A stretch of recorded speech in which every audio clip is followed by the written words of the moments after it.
안녕하세요. 천안나안과 강종호 원장입니다. 요즘 환자분들을 진료 시 안구건조증에 대한 질문을 많이들 해주십니다. 전자기기 사용량 증가 등으로 인해 안구건조증으로 힘듦을 호소하시는 환자분들이 많으신데요. 오늘은 안구건조증에 대해 설명해드리는 시간을 가져보도록 하겠습니다.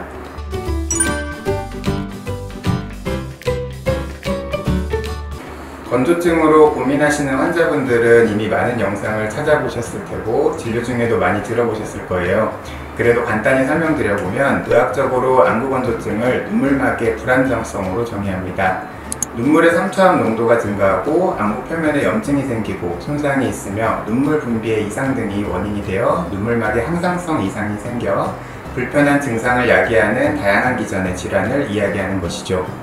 이때 환자분들이 표현하는 건조증의 증상 또한 매우 다양한데요. 뻑뻑하고 따갑고 가려운 느낌부터 조이는 느낌, 이물감이 느껴지고 압력이 오르는 느낌, 충혈이 되고 번져 보이며 흐릿한 느낌, 그리고 두통과 동반한 안구 통증으로 나타나는 분들도 있습니다.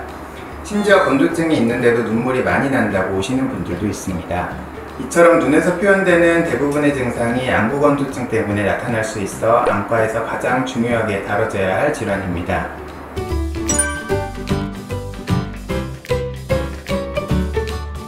안구건조증의 정의에서 볼 수 있듯이 기본적으로 안구건조증은 눈물의 부족에서 기인합니다. 일부 환자분들은 눈물의 양이 절대적으로 부족한 경우가 있으나 대부분의 환자분들은 눈물이 충분히 만들어지더라도 눈물의 구성 성분이 좋지 않아 눈물이 빨리 말라버리게 되지요. 그렇다면 어떤 경우에 눈물이 빨리 말라버릴까요? 반대로 물을 빨리 마르게 하기 위해 우리가 할 수 있는 방법을 생각해 봅시다.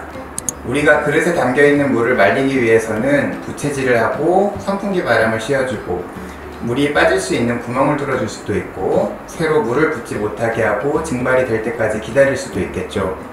모두 반대로 생각하면 우리 눈물이 빨리 마르는 상황이 됩니다.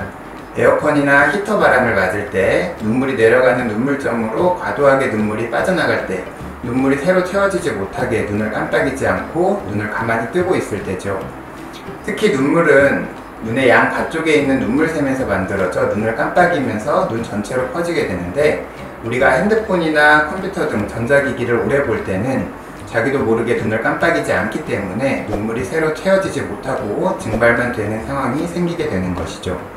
제가 대학에 있을 때 전자기기 사용에 따른 눈의 변화를 연구한 적이 있었는데요. 당시 연구는 핸드폰이나 태블릿과 같이 액정 크기에 따른 조절력의 비교였지만 결과에서는 두 가지 경우 모두 전자기기로 1시간가량 영화를 봤을 때 눈물막 파괴 시간이 짧아지고 연구 대상자들이 주관적으로 느끼는 눈의 피로감이나 건조증의 증상도 훨씬 심해졌습니다. 이를 VDT 증후군이라고 하며 전자기기의 사용이 점점 늘어나고 있는 현대 사회에서 건조증의 관리는 그만큼 중요해지고 있습니다.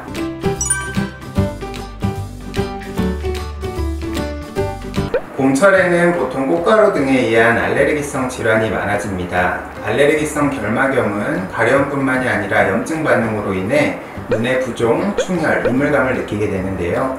염증 반응 자체로도 눈물막의 불안정성을 유발하게 되지만 알레르기로 인한 불편감으로 눈을 비비게 되면 각막의 상처를 유발해서 또 건조증으로 진행할 수 있습니다.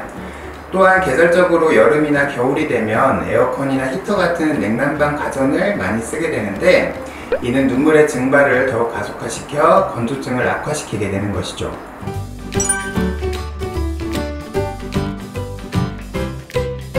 건조증은 각막에 미세한 상처를 일으키게 됩니다. 눈물이 없는 각막은 공기 중에 노출되는 시간이 길어질수록 점점 상처의 크기나 범위가 넓어지게 되는데 이러한 상처는 다시 각막을 더 건조하게 만드는 악순환을 일으키며 각막의 중심부에 상처가 생기면 시력에도 영향을 주게 됩니다. 기스가 많이 난 안경이나 유리창을 통해 본다고 생각하면 쉽게 이해하실 수 있을 것입니다.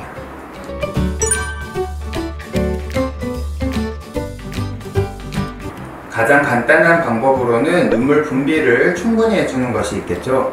앞서 말씀드렸듯이 쇼그렌 증후군과 같은 눈물 분비 기능에 이상이 있지 않은 대부분의 환자분들은 눈을 깜빡이기만 해도 눈물의 코팅이 이루어지게 됩니다.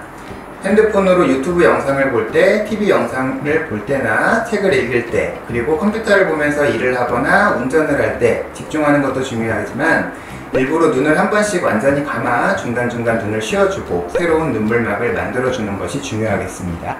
두 번째로는 이미 만들어져 우리 눈에 코팅이 된 눈물막이 안정적으로 오랫동안 유지되도록 구성 성분을 건강하게 만들어주는 것입니다. 우리 눈물은 물과 기름이 적절하게 배합이 되어 있어 아주 얇은 눈물막이 10초 이상 마르지 않고 유지되게 됩니다. 이때 기름 성분은 우리 속눈썹에 있는 눈꺼풀 태에 100여 개의 작은 마이봄샘에서 만들어지게 됩니다. 그러나 눈꺼풀의 마이봄샘 기능 이상으로 마이봄에서 만들어지는 기름 분비가 적어지거나 기름이 나오더라도 깨끗하지 않은 오래된 묵은 기름만 나온다면 눈물이 금세 말라버리게 되는 것입니다. 따라서 이러한 기름 성분이 잘 나오도록 그리고 좋은 성분의 깨끗한 기름이 나올 수 있도록 마이봄샘을 관리해 주는 것이 좋겠습니다. 간단한 방법으로는 따뜻한 찜질을 해서 마이봄샘의 입구를 막고 있는 오래된 기름을 녹여주는 것인데요. 연구에 따르면 40도 이상의 온도로 하루 10분 정도 따뜻한 찜질을 하면 기름 성분이 녹을 수 있다고 합니다. 그리고 녹은 기름은 눈꺼풀 마사지를 통해 배출을 시켜주면 되겠습니다. 눈꺼풀은 지금 제가 하는 것처럼 눈을 감고 한 손으로 가볍게 눈을 잡은 채 나머지 손으로 위아래로 가볍게 쓸어내리거나 위로 올려주시면 되겠습니다. 물론 피부 위로 찜질팩을 대사하기 때문에 충분한 열 전달이 되지 않고 금방 식어버리며 10분간 40도 이상의 열을 지속적으로 주는 것은 현실적으로 어렵습니다. 또한 자가 마사지로는 구멍이 꽉 막혀있는 마이봄선을 뚫어주기는 부족하므로 증상이 심하다면 IPL 등 병원에서 적절한 처치를 받으실 것을 추천드립니다.